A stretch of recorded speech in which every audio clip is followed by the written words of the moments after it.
I'm Joe Feeks, editor of Poultry Health Today, and with me is Dr. David French.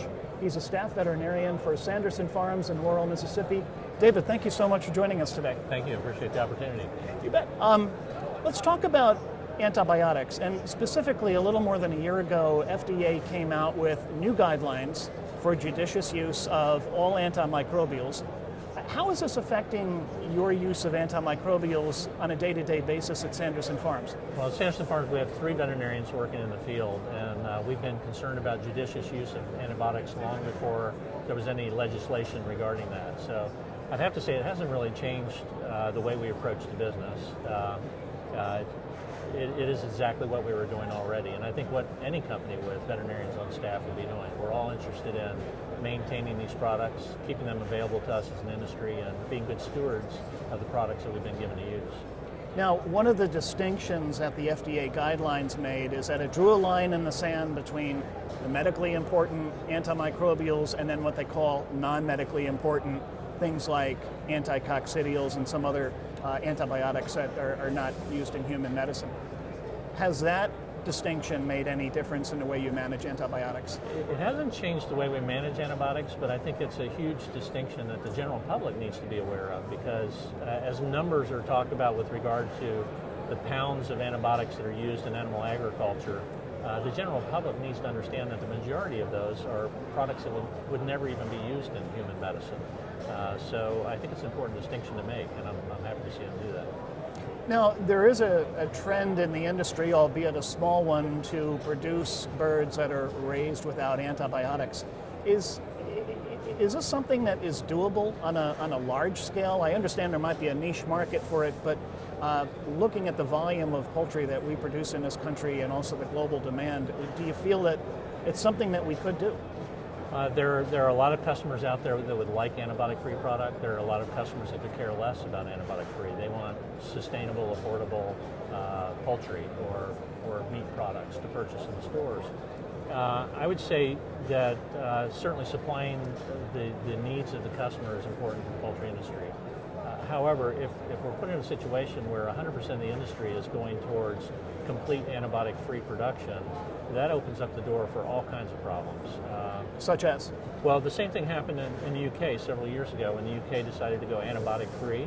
And what happened as a result of that was a decision had to be made about, well, what do we do about the flocks that break with some sort of sickness?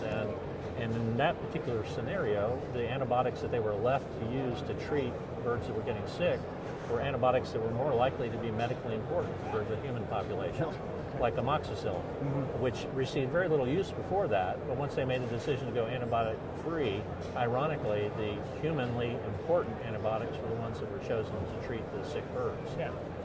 Additionally, what do we do in this country if everyone goes 100% antibiotic-free and you have a sick flock? What kind of pressure does that put on the veterinarians for humane treatment of animals that are under their care? And if those birds are brought to market, who wants to buy the birds that got sick on a 100% antibiotic-free program? You have to do something to market those birds. You have to treat those birds, I think, but if you're not allowed to treat them, mortality is going to be excessive. The birds will not be treated humanely. I think veterinarians will struggle with that if we do that. Now, I think most reasonable people would say that if a bird gets sick, by all means, yeah, let's treat it. Let's use any tool we have to get it back on its feet and make it well.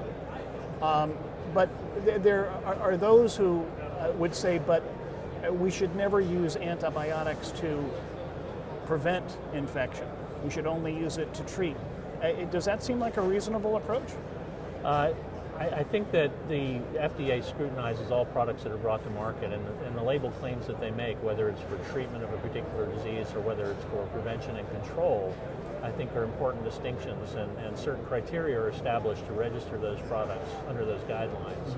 There are some products, as you mentioned already, that are not medically important for humans that are used in poultry. The bulk of our antibiotics in poultry are in the ionophore class, which has absolutely no use whatsoever in humans.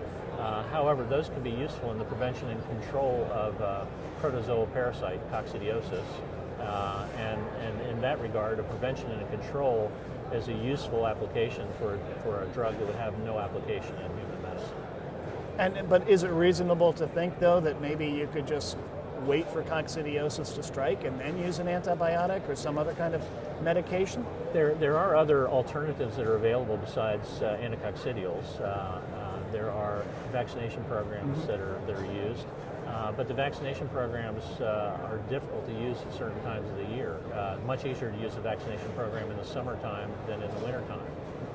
There are companies that can make that work year-round, but there are dramatic changes that have to take place with regard to management of those birds in order to make that happen. All that to say that a vaccination program can be costly in terms of lost production and not being able to feed a hungry world when every bit of protein that we can put out there for a hungry world is in demand. Now, you're a veterinarian. You took an oath to provide the best medical care that you can. One of the things that I've struggled with a bit, and I've heard other veterinarians talk about this very quietly, is the ethical conflict that this antibiotic-free trend has created for them, because, as I said, they've taken an oath, yet you've got somebody in marketing saying, well, we want to put out antibiotic-free birds. What's your feeling about that? I think it's a problem with antibiotic-free. I think that when we're raising antibiotic-free, 100% antibiotic-free, and we're reluctant to treat those sick flocks, then I think we're failing in part on our veterinary oath to relieve the sick and suffering. So I think that is definitely a conflict that veterinarians are going to struggle with. Now, you mentioned the word sustainability before, and I've talked to your colleague Phil Steyer about that as well. What is your definition of sustainability as a veterinarian? I think just something that's going to continue to be a useful practice day in, day out, not something that we can do for a short term and decrease, for example, a product's usefulness. We're not interested in using products until they quit as an industry, because we essentially have no more new products being registered. So we have to take the products that we have, be good stewards of them, use them judiciously, and make sure that they're there for us in the future. Sustainable agriculture, I think, is a bigger concept, and that is, I think, the approach we take to feeding a hungry world. As we get more and more people that are demanding protein in their diet, as the wealth of the world is distributed to countries that might not have had that before, we have to remember that we're not just in the business of raising backyard flocks, we're in the business of trying to feed a hungry world. And that, to me, is sustainable agriculture, something that can continue to feed the growing population of people that are craving protein in their diet worldwide. Excellent point. We've been talking to Dr. David French at Sanderson Farms. David, thank you again for all your input. Thank you. Appreciate it.